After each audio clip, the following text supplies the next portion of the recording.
Prestasi hebat di UIN, cerita seru bikin happy, pembicara inspiratif, di Alinea semua positif. Assalamualaikum warahmatullahi wabarakatuh. Selamat datang dalam podcast Alinea, Berakai kata menjadi cerita. Bersama saya Anggun Sahlima. Sobat Alinea, menjadi mahasiswa berprestasi tentu bukan hal yang mudah. Apalagi harus membagi waktu antara kuliah, organisasi, dan persiapan untuk perlombaan. Hal itulah yang dijalani oleh para pejuang musabaqah tilawatil Quran dalam proses meraih prestasinya. Di balik lantunan ayat suci Al-Quran, ada pelatihan, kedisiplinan, dan perjuangan yang tidak sedikit. Musabaqah tilawatil Quran juga bukan hanya tentang perlombaan, tetapi juga tentang proses belajar, pengembangan diri, dan nilai-nilai syiar Al-Quran. Hari ini kita akan mendengarkan langsung nih cerita dan pengalaman inspiratif dari mahasiswa berprestasi asal UIN Raden Intan Lampung yang memiliki banyak prestasi di bidang musabaqah tilawatil Quran. Inilah dia narasumber kita pada hari ini, Kak Salma Damayanti. Assalamualaikum Kak Salma. Waalaikumsalam. Apa kabar Kak Salma? Alhamdulillah baik. Baik, Kak Salma, sebelum kita melanjutkan berbincang jauh nih tentang siapa nih Kak Salma dan bagaimana proses perjalanannya hingga menuju ke musabaqah tilawatil Quran tingkat nasional, boleh Kak Salma memperkenalkan diri dulu ke Sobat Alinea? Silahkan. Baik, perkenalkan nama saya Salma Damayanti dari program studi Hukum Keluarga Islam. Saya sekarang semester 6. Baik, Kak Salma, untuk memulai perbincangan kita nih, boleh nggak nih Kak Salma menceritakan sedikit nih awal mula ketertarikannya di bidang tilawah? Jadi pada awalnya ketika saya masih kecil, saya seringkali diajak oleh ibu saya ke majelis taklim. Di situ saya melihat banyak ibu-ibu yang mempunyai suara bagus dan di situ bacaan Al-Qur'annya juga bagus. Di situ saya sangat tertarik untuk bisa seperti mereka juga. Dan juga rumah saya itu kan dekat dengan masjid ya, Kak. Nah, di situ ketika sore hari seringkali orang-orang memutarkan ayat Al-Quran. Di situ saya mendengar tilawah dari qori-qori baik itu nasional, internasional seperti Syamsuri Firdaus. Nah, dari situ saya semakin ingin bisa tilawah. Jadi dimulai dari hal-hal yang kecil ya Kak ya, dari lingkungan rumah gitu ya Kak? Iya, benar Kak. Oke, terus selain itu kan kalau misalkan Kak Salma ini di bidang tilawah ya, apakah musabaqah tilawatil Quran itu memang khusus untuk bidang tilawah atau ada bidang lainnya Kak? Enggak, kalau di MTQ itu banyak sekali cabangnya. Seperti misalnya musabaqah syarhil Quran, fahmil Quran, tafsir, dan juga kaligrafi. Banyak sekali, Kak. Dan salah satunya ada di bidang tilawah Iya, gitu ya benar. Kak? Baik, dari berbagai macam prestasi Kak Salma nih, prestasi mana sih yang paling berkesan buat Kak Salma? Gitu. Sebenarnya semua prestasi itu berkesan ya, Kak, karena mempunyai cerita masing-masing dalam Gitu. perjuangannya. Tapi yang paling berkesan itu ketika saya menjuarai peringkat 10 nasional pada STQH nasional di Pontianak 2019. Di situ saya mewakili Provinsi Lampung, dan dari situ saya mempunyai banyak relasi juga. Ketika saya pulang ke Lampung, itu langsung disambut oleh pemerintah dan juga diapresiasi oleh gubernur langsung. Luar biasa, langsung diapresiasi oleh gubernur ya Kak ya? Iya. Jadi awal mulanya Kak Salma ikut lomba itu tahun berapa Kak? Awal mula banget itu 2015. 2015. Dari tingkat kecamatan, kabupaten. Itu dari zaman sekolah atau bagaimana? Iya, zaman sekolah, Kak. Dari gitu. Terus kalau untuk proses latihannya nih Kak, biasanya proses latihannya itu sudah ada mentornya atau Kak Salma biasa latihan secara individu? Sudah ada mentornya, tetapi setelah latihan itu saya latihan mandiri juga di rumah. Latihan mandiri juga gitu ya Kak ya. Terus selama mengikuti perlombaan nih Kak, kan pasti ada nih tantangan-tantangan yang dihadapi oleh Kak Salma. Biasanya apa nih Kak tantangan yang terbesar gitu ketika untuk mempersiapkan perlombaan? Tantangan terbesarnya itu bagaimana saya menangani ketakutan saya ketika saya ingin tampil, karena biasanya kan gugup. Dan juga kalau dalam bermusabaqah itu tantangan terbesarnya adalah bagaimana menata hati. Karena bermusabakoh itu tidak bisa disamakan dengan lomba-lomba pada umumnya, karena yang dibaca itu kan kalam Allah gitu. Kita kadang apalagi kalau udah sering juara, kita tuh kadang ngerasa kita lebih baik dari orang lain. Nah, menjaga hati kita itu supaya tidak sombong gitu ya Kak, dan tetap rendah hati itu susah ya, lumayan tantangan untuk para kori-kori juga. Oh gitu. Tadi kan Kak Salma sempat menyebutkan nih bagaimana cara untuk menghadapi ini tuh kepercayaan diri ya. Nah, kalau dari Kak Salma sendiri gimana biasanya untuk bisa percaya diri sebelum tampil gitu? Ada tipsnya nggak? Kalau aku dengan yakin dengan bacaanku, lalu sering tarik nafas, lalu ditahan gitu kan, gitu aja sih Kak. Itu aja. Selain itu kalau misalkan kayak latihan di depan cermin atau yang lain sebagainya gitu Kak, bagaimana? Enggak sih Kak. Enggak ada ya? Enggak. Oke. Kalau selain ikut perlombaan hingga tingkat nasional, kegiatan Kak Salma yang lain tuh apa Kak? Saya juga termasuk anggota UKM Hikmah. Oh gitu. Iya. Berarti aktif di organisasi juga ya Kak? Iya. Nah dari sana juga saya belajar tilawah juga. Oh dari UKM itu? Iya benar. Terus gimana cara Kak Salma untuk membagi waktu nih antara organisasi, kemudian perkuliahan, karena Kak Salma ini sudah memasuki semester 6, terus setelah itu juga harus persiapan perlombaan, gimana Kak cara Kakak untuk membagi waktunya? Biasanya saya membuat jadwal dan saya memprioritaskan yang memang utama ya Kak. Nah kalau jadwal tilawah itu biasanya saya menjadwalkan latihan di waktu maghrib dan subuh, jadi itu kan tidak mengganggu waktu kuliah. Tapi kalau misal lagi banyak tugas dan dikejar deadline, biasanya saya memprioritaskan tugas dulu. Nah jadi saya menyampingkan latihan di maghribnya itu. Nah saya akan latihan di waktu subuhnya. Oh begitu. Iya. Kalau untuk jadwal latihan itu biasanya itu berapa kali sih Kak dalam sehari, atau memang sudah ada jadwal rutinan untuk latihan persiapan sebelum perlombaan? Kalau latihan mandiri itu saya ya sehari 2 kali karena habis maghrib dan subuh itu. Nah tapi kalau untuk lomba biasanya ada pembinaan intensif dari yang diadakan oleh Kemenak bersama Lembaga Pengembangan Tilawatil Quran LPTQ Kabupaten atau Kota. Jadi biasanya bisa sebulan atau sebulan sekali atau 2 bulan sekali gitu. Biasanya pembinaannya itu dilakukannya di mana Kak? Kalau untuk provinsi itu biasanya di pondok pesantren pembina. Oh gitu.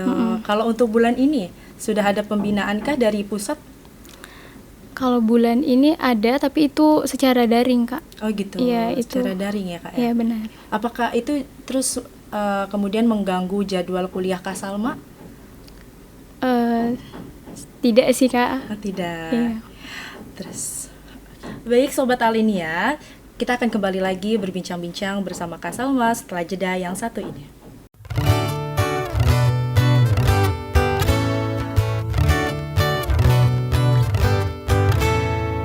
Bingung mau kuliah di mana? Cari kampus yang banyak prestasinya, banyak fasilitas dan beasiswa. UIN, Raden, Intan, Lampung solusinya. Wujudkan mimpi bersama UIN, Raden, Intan, Lampung. Baik Sobat Alinia, tadi kita sudah berbincang lebih jauh nih tentang Kak Salma dan rutinitas kegiatannya. Baik Kak Salma, tadi kan kita sudah berbincang nih tentang prestasi-prestasi Kak Salma. Sobat Alinia pasti pingin juga nih dengar suara lantunan ayat suci Al-Quran dari Kak Salma. Boleh Kak Salma? Iya, silahkan.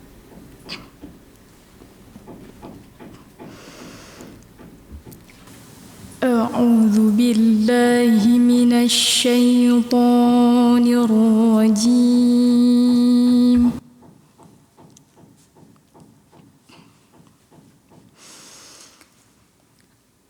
بسم الله الرحمن الرحيم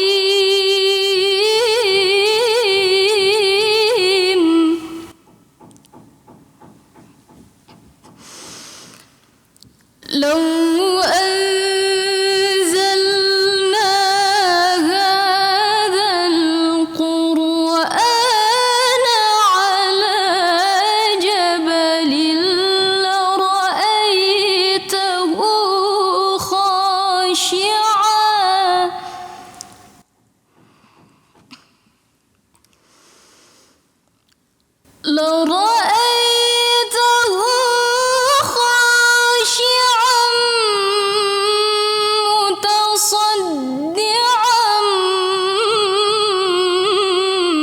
من خشية الله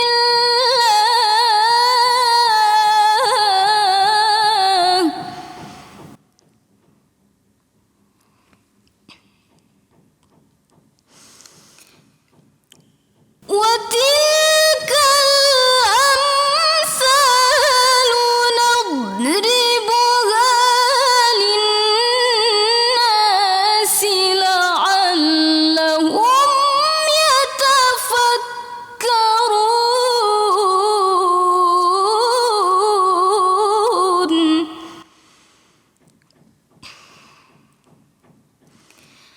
وتلك الأمثال نضربها للناس لعلهم يتفكرون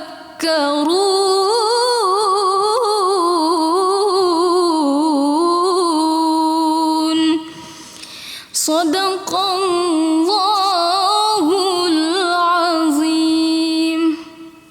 Masya Allah, luar biasa sekali suaranya, indah banget ya Kak ya.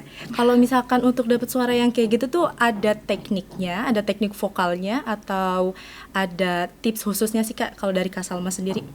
Menjaga dari makanan yang gitu. berat seperti gorengan, es gitu. Oh, itu kayak gitu ngaruh ya Kak ya? Ngaruh, tapi setiap orang beda-beda sih Kak. Ada yang ngaruh, ada yang enggak. Nah, Tapi Kak, kalau aku ngaruh. itu ngaruh. Oh, jadi selama persiapan perlombaan itu nggak boleh ya makan makanan gorengan gitu-gitu? Nggak boleh. Oh, nggak boleh gitu. Kalau selain itu Kak, kayak untuk biar suaranya itu bulat, selain dari faktor makanan itu apa ya Kak biasanya? Dengan terus latihan aja mungkin ya Kak. Oh, latihan. Terus kalau menurut Kak Salma nih, kemampuan atau kemampuan kita untuk bisa tilawah kayak gitu tuh memang bakat dari kitanya atau bisa dilatih nih Kak? Kalau menurut Kak Salma bagaimana? Kalau menurutku pribadi itu bisa dilatih karena aku sendiri, keluargaku itu bukan kori-kori A. Jadi dengan keinginan kita yang besar, kita pasti bisa mencapai itu. Oh gitu. Jadi bukan tentang bakat memang dari lahir nih bisa kori kemudian bagus suaranya gitu ya Kak ya? Enggak sih Kak. Jadi untuk mereka juga nih kalau misalkan pingin belajar tilawah walaupun tidak punya bakatnya bisa Kak? Bisa gitu. sekali Kak. Kalau dari ibu atau ayah gitu Kak, gimana nih Kak tanggapan tentang prestasi Kak Salma yang udah sampai titik ini gitu? Orang tua mungkin sedikit bangga. Dan orang tua itu selalu mendukung Kak. Ya dari awal sampai akhir ini selalu mendukung. Kalau dari Kak Salma sendiri nih, pesannya untuk mahasiswa-mahasiswa ini untuk bisa terus termotivasi untuk terus berprestasi gitu dari Kak Salma. Jangan takut untuk mencoba, jangan pernah takut untuk gagal, karena kesuksesan itu dimulai dari langkah-langkah kecil. Oke, jangan takut untuk mencoba dan jangan takut untuk gagal karena kesuksesan dimulai dari langkah yang kecil. Ya, apa itu yang menjadi motivasi Kak Salma nih untuk bertahan dari dulu hingga sekarang gitu Kak?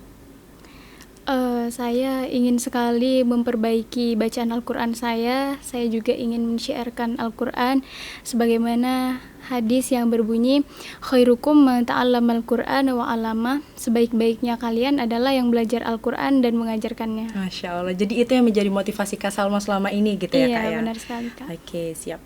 Kalau untuk sesi games nih Kak, kita ada sesi games jawab cepat ya dan jujur. Siap?